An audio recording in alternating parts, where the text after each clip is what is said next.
So you're thinking about applying to the US, the UK, or Canada to continue into higher education.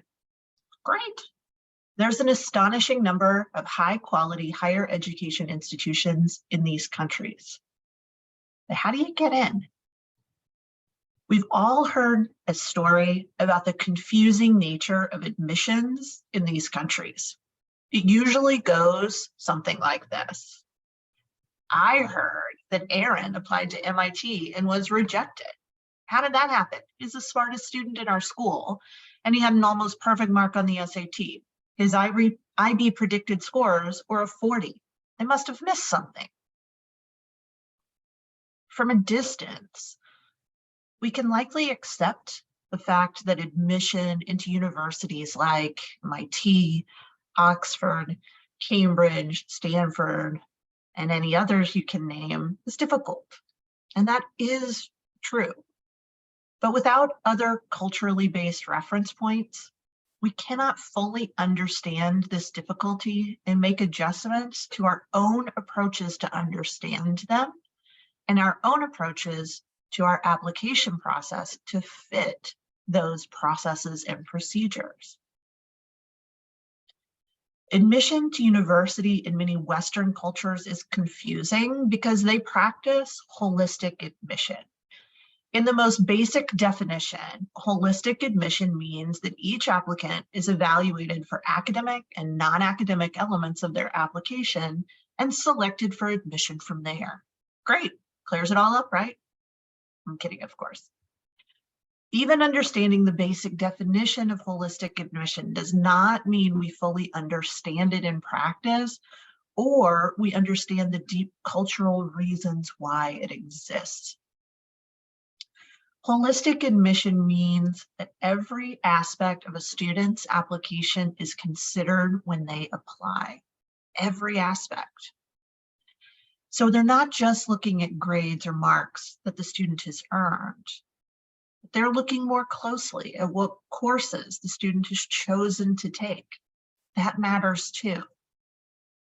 They're not just concerned with SAT scores that a student submits, but also with the individual scores in the math section or the evidence-based reading and writing compared to the major the student wants to pursue. They're also looking at statistical data that informs the student's situation, upbringing, access to resources, and the score.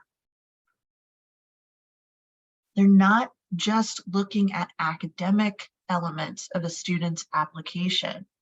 Instead, they're looking closely at how the student has chosen to spend their time outside of school.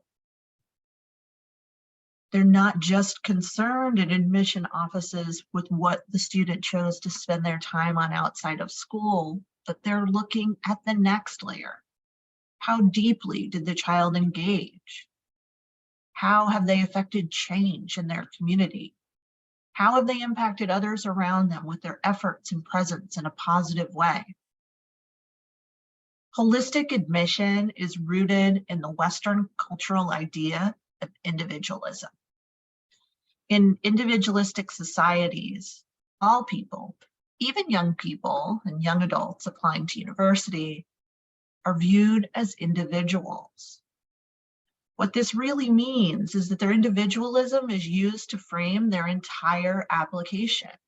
Students are expected to be in pursuit of activities and interests that align with who they are personally. Further, students are viewed in the context of their larger communities, but not in the way you might think. When we hear that story about a student not admitted to an amazing university with a nearly perfect SAT score, what we may not be considering is that while a nearly perfect SAT score is impressive no matter who a person is, it's less impressive, perhaps, when a student is coming from a highly resourced community with a high school that offers intensive SAT prep for all students from grade 9. You see how that's different from other applicants who might have less and score the same or similarly. Western ideas of individualism accept that inequity in resources exists, but it refuses to accept that it should be the driver of social mobility.